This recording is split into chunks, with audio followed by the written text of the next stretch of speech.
আমি তোমায় ভালোবেসে করিনি তো ভুল, কি যে মায়া তোমার ওই চোখে। হ্যালো এভরিওয়ান, সবাই কেমন আছেন?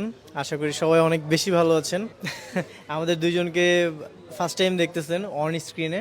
তো আমরা দুইজন রিসেন্টলি একটা কাজ করলাম, কাজটা রিলিজ হয়ে গেছে। তো নাটকের নাম হচ্ছে তো ভালোবাসা অমর। তো বলো, ফার্স্ট টাইম আমার সাথে কাজ করে তোমার এক্সপিরিয়েন্স? খুবই খারাপ। এটা কোনো কথা? না আসলে আমার মেয়েদের সাথে ফার্স্ট টাইম কাজ করা, আমি সুন্দর করে বলি ওখানে নিয়ে নেয় না, একটু মনের মাধুরী মিশায় বলতেছি। সেটা হচ্ছে যে ওর সাথে যখন কাজ আমি শুনছি যে ও আমার কো আর্টিস্ট থাকবে, তখন ফার্স্টে ভাবছিলাম যে আমাদেরকে স্ক্রিনে মানাবে কিনা, ভালো লাগবে কিনা, এটা নিয়ে আমি অনেক বেশি কনফিউজ ছিলাম। পরে যখন ওর রিসেন্ট কাজগুলো আমি গোথ্রু করলাম, then I got to know যে না, ওর ভিতরে তো পটেনশিয়ালিটি আছে অ্যান্ড অবভিয়াসলি ওর অ্যাক্টিংটাও ভালো। সো না, ঠিক আছে, করি, দেখা যাক। অ্যান্ড টু বি অনেস্ট, আমি যখন পরে ওকে সামনাসামনি দেখছি বা ওর সাথে কাজ করছি, একটুকু মনে হয় নাই যে আমরা ফার্স্ট টাইম কাজ করতেছি। কি বলো? হ্যাঁ, শিওর। আর ও আমাকে কি বলছে জানেন? লোকেশনের থেকে ওকে নাকি আমার বেশি পছন্দ হয়েছে। তো অবভিয়াসলি ও খুবই ব্রিলিয়ান্ট অ্যাক্ট্রেস, ওর অনেক মানে ওর ডেডিকেশন খুবই ভালো, ভালো অ্যাক্টিং করে। আর বিশেষ করে ওর এক্সপ্রেশন আমার কাছে খুব ভালো লাগছে। আরেকটা ব্যাপারও বলি, যেটা আমি সেটে ওকে বলছি। আর থ্যাংক ইউ, ও অনেক বেশি সাপোর্টিভ। আর কাজের ক্ষেত্রে আসলে সাপোর্টিভ না হলে কাজ এত জমে না। তা আমাদের কাজ আশা করি তোমাদের ভালো লাগবে, কারণ ডিফারেন্ট লোকেশন ছিল, আমরা ডিফারেন্ট কিছু করার ট্রাই করছি। সুন্দর একটা গান আছে। হ্যাঁ, হ্যাঁ, মিরাজের গানটা খুবই পছন্দ। একটা ফেভারিট লিরিক্সও আছে, don't worry you will get to see. ও বারবার এটা রিলস দিবে, তোমরা বুঝতে পারবো ফেভারিট লিরিক্স কোনটা।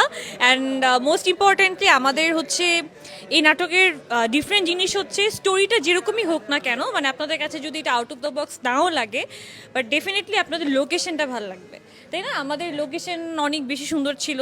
আমরা আরও 4-5টা নাটকের চেয়ে ওই লোকেশনে বেশি ফোকাস করছি যেন আমরা স্টোরির সাথে রিলেট করতে পারি।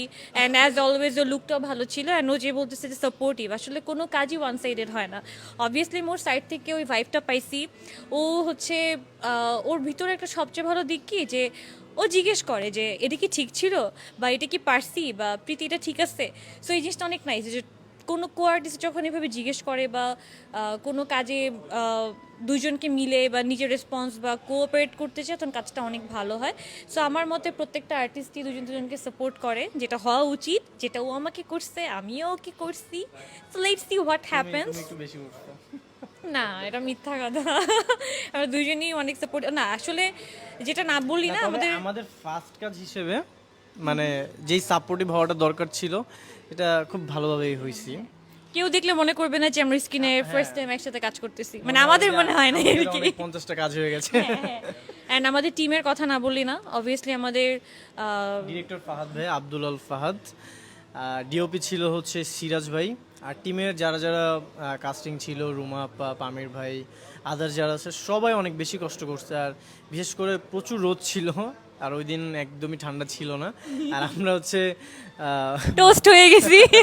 নদীর পাড়ে শ্যুট করছি, তো বিশাল বড় নদী, আর সেখানে আমার নৌকা চালাইতে হয়েছে। Russell viper. তো সেটা বেশি কষ্ট ছিল, রোদে আউটডোরের সিনগুলো খুব কষ্ট হয়েছে। তো যাই হোক, ওভারঅল আমাদের নাটকটা আমরা চেষ্টা করছি, আমরা বেস্ট এফোর্ট দিচ্ছি কাজটাতে। আর এটা হচ্ছে আমার প্র্যাঙ্কিংয়ের বাইরের একটা কাজ। সবাই তো তোমরা আমাকে প্র্যাঙ্কিংয়ে দেখে অভ্যস্ত, বাট এটা আমার প্র্যাঙ্কিংয়ের বাইরের কাজ। ডিফারেন্টভাবে আমি ট্রাই করছি ভালো কিছু করার। এটা আমাকে এভাবেই সাপোর্ট করছি, বলো। না, ডেফিনেটলি প্রীতি অনেক বেশি সাপোর্ট করছে আমাকে। আর প্রীতির এই সাপোর্টটা আমি না পাইলে আমি নিজে অনেক নার্ভাস থাকতাম যে কার সাথে কাজ করতেছি, একদমই চুপচাপ, কথাটা তো বলে না। এটা তো আমার দ্বারা সম্ভবই না, কথা না বলে আমি থাকবো, ইম্পসিবল। আর মেইনলি হচ্ছে আমাদের এইখানে কিছু সুন্দর সুন্দর জায়গা আছে, প্লাস কিছু সুন্দর সুন্দর হচ্ছে সিনও আছে, যেটা দেখলে আপনাদের ভালো লাগবে। মিরাজ তো হচ্ছে নৌকার মধ্যে কষ্ট করতে হয়েছে, স্পেশালি আমাকে ওইখানে সুন্দর স্বচ্ছ পানি খেতে হয়েছে, চুবানি খাইতে হয়েছে, পড়তে হয়েছে। তো অবশ্যই এই নাটকটা যারা দেখবেন, যাইনি। হ্যাঁ আমি পড়ে যাওয়ার পরে আমাকে নিয়ে মজা নেওয়ার পরে দেন হচ্ছে আমাকে বাঁচাইতে গেছে। হ্যাঁ, বাঁচানোর জন্য হইলেও তো আমি গেছি, তাও আবার কোয়ার্টিস্ট। পড়ছি কার জন্য?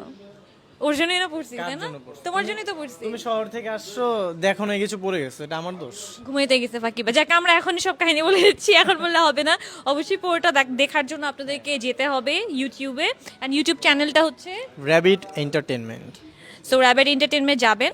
আরেকটা তোমাদেরকে গুড নিউজ দেই, সেটা হচ্ছে যে যদি আমাদের এই প্রজেক্ট খুব ভালো হয়, তো আমাদের এই জুটির কাজ আপনারা নেক্সট আরও দেখতে পাবেন ভেরি সুন। কি বলো? ইনশাল্লাহ। ইনশাল্লাহ। তো সাথেই থাকুন। যাচ্ছি কিন্তু যাচ্ছি না, দেখা হবে নেক্সট কোনো ভিডিওতে। আল্লাহ হাফিজ এভরিওয়ান। আর নাটকটা দেখতে ভুলবেন না কিন্তু, র্যাবিট এন্টারটেনমেন্ট। এন্ড অবশ্যই কমেন্ট করতে হবে কেমন লাগছে, কোন সিনটা বেশি ভালো লাগছে। যেহেতু আমাদের জুটির ফার্স্ট কাজ, হ্যাঁ। তো আশা করি তোমাদের খুব ভালো লাগবে, সেটা তোমরা কমেন্ট করে জানাবা। আর হ্যাঁ, ওর যে ফেভারিট গান, অবভিয়াসলি ওটাতে সবাইকে রিলস বানাইতে হবে, টিকটকে শেয়ার করতে হবে, and যারটা বেশি ভিউজ আসবে, যারটা বেশি ভালো লাগবে, অবশ্যই মিরাজ সাথে শেয়ার করে হ্যাঁ, দিবে। আমি আমার পেজে শেয়ার করে দেবো। Because I'm not active on that much. So in future দেখা হইতেও পারে, I don't know. Okay everyone, tata.